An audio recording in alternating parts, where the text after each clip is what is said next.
Bonjour à tous. C'est Antoine qui vous parle.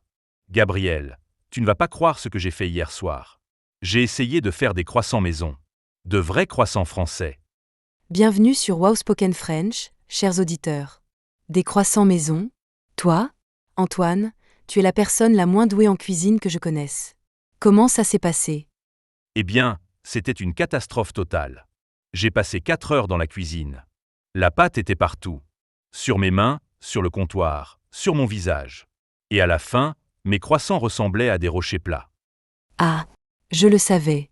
Les croissants sont l'une des choses les plus difficiles à faire. Même les boulangers professionnels s'entraînent pendant des années. Maintenant je le sais. Mais sur la vidéo YouTube, ça avait l'air si facile. La personne disait « C'est simple. Tout le monde peut le faire. » C'était un mensonge. Bienvenue dans le monde de la cuisine. Les vidéos en ligne font toujours paraître tout facile. Mais la réalité est très différente. Exactement. C'est pour ça qu'on doit parler de ce sujet aujourd'hui.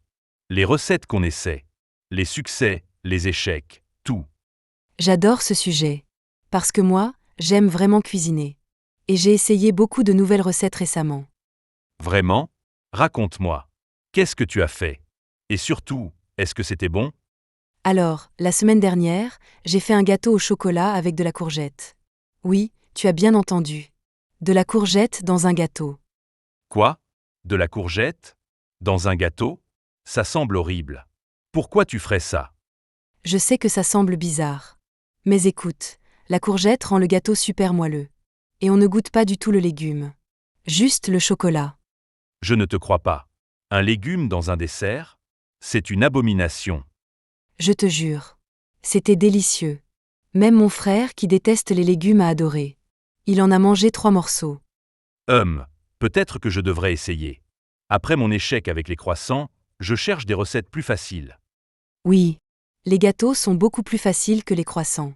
Tu mélanges les ingrédients, tu mets au four, et voilà. D'accord. Peut-être que je vais essayer. Mais parlons d'autres recettes. Qu'est-ce que tu as fait d'autre? Oh, j'ai aussi essayé de faire du pain. Pas de pain compliqué, juste un pain simple avec de la levure. Et comment c'était? Les 2 premières fois, c'était terrible. Le pain était dur comme une pierre. Mais la 3e fois, c'était parfait. Moelleux à l'intérieur, croustillant à l'extérieur. Donc, tu as persévéré. C'est ça le secret? Essayer encore et encore? Exactement. En cuisine, on apprend de nos erreurs. Chaque échec nous enseigne quelque chose. Sage conseil. Chers auditeurs, on veut savoir. Quelle recette avez-vous essayé récemment? Est-ce que c'était un succès ou un échec? Écrivez dans les commentaires. On veut entendre vos histoires. Oui, partagez avec nous. Et surtout, partagez vos échecs aussi. Ils sont souvent plus drôles que les succès. Ah, c'est vrai. Bon, parlons maintenant de pourquoi les gens essaient de nouvelles recettes. Moi, j'ai essayé les croissants parce que je m'ennuyais. L'ennui. Oui. Surtout après la pandémie. Tout le monde était à la maison et a commencé à cuisiner. Tu te souviens de la folie du pain au levain? Oh oui, tout le monde faisait du pain au levain. C'était partout sur Instagram. Des photos de pain et encore de pain. Exactement. Moi aussi, j'ai essayé. J'ai créé mon propre levain. Je l'ai nommé Léon. Je le nourrissais chaque jour comme un animal de compagnie. Tu as nommé ton levain? C'est adorable et bizarre en même temps. Je sais. Mais beaucoup de gens le font. Le levain est vivant. Il a besoin de soins et d'attention.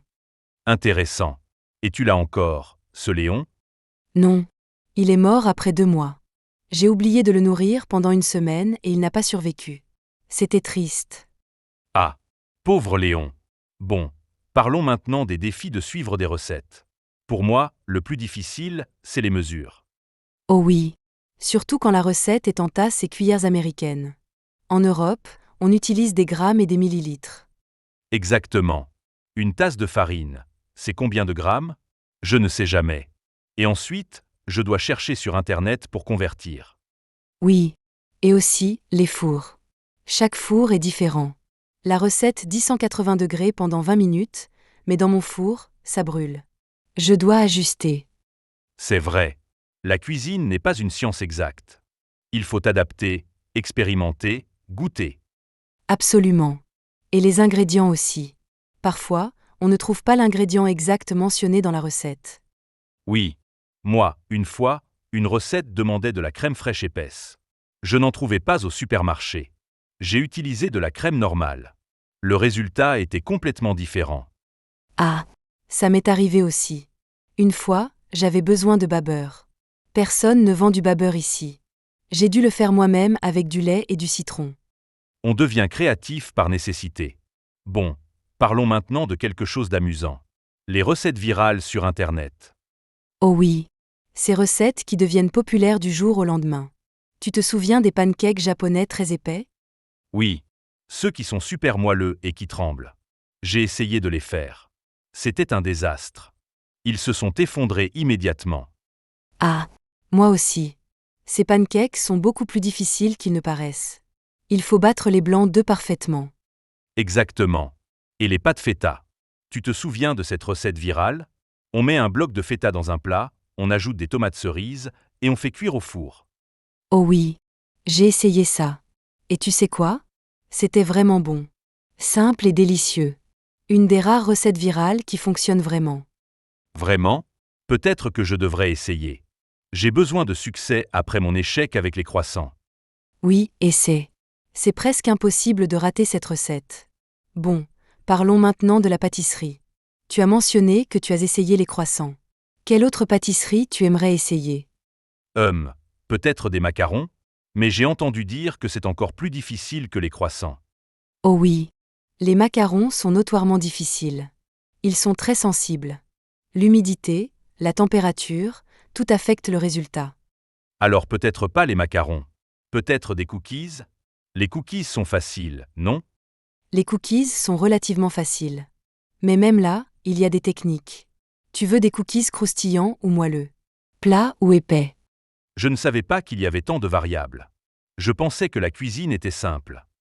Ah, rien n'est simple en cuisine. Mais c'est ça qui est amusant. Chaque fois, c'est une nouvelle expérience. Tu as raison. Bon, parlons maintenant des ressources. Où tu trouves tes recettes? Moi, j'utilise beaucoup YouTube. J'aime regarder des vidéos. Voir les techniques visuellement m'aide beaucoup. Oui, moi aussi.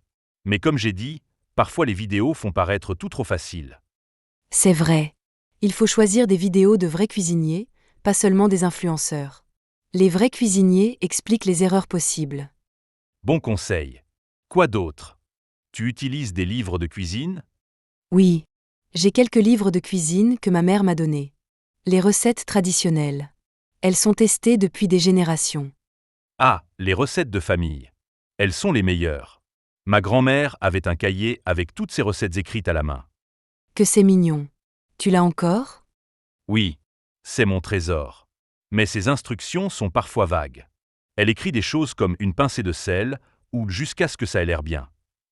Pas très précis. Ah. Les anciennes recettes sont comme ça. Elles assumaient que tu savais déjà cuisiner. Maintenant, on veut des instructions détaillées, étape par étape. Exactement. Bon, parlons maintenant de quelque chose d'important. Les erreurs communes en cuisine. Oh oui. Première erreur, ne pas lire toute la recette avant de commencer. Combien de fois j'ai commencé à cuisiner et découvert à mi-chemin que je n'avais pas un ingrédient crucial. Ça m'arrive tout le temps. Où je découvre que je dois laisser quelque chose mariner pendant 2 heures. Mais je veux manger maintenant. Exactement.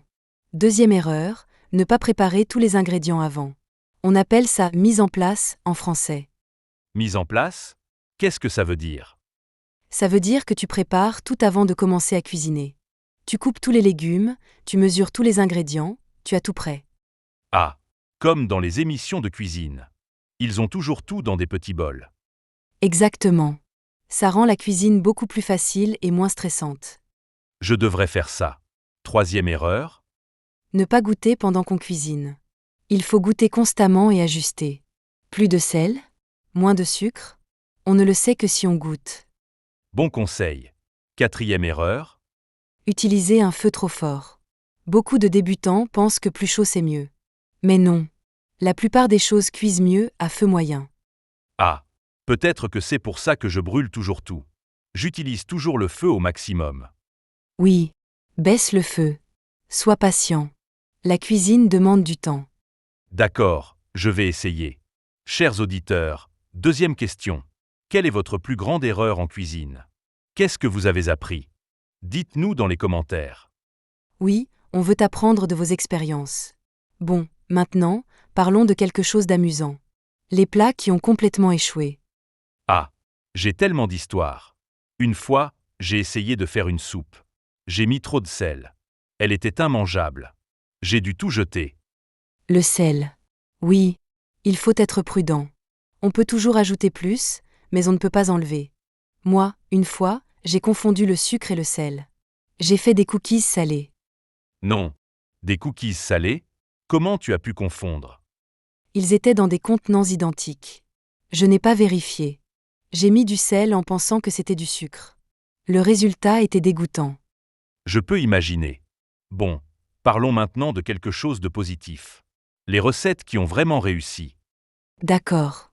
Pour moi, ma plus grande réussite récente, c'était un risotto aux champignons. C'était crémeux, savoureux, parfait. Le risotto. C'est difficile, non? Il faut remuer constamment? Oui. Pendant 30 minutes. Mon bras me faisait mal. Mais le résultat valait l'effort. C'était délicieux. Impressionnant. Moi, ma seule vraie réussite, c'était des pâtes carbonara. Et même là, j'ai suivi une recette ultra simple. Les carbonara sont délicieuses. Ne sous-estime pas cette réussite. C'est un plat classique. Merci. Ça me remonte le moral après mes croissants ratés.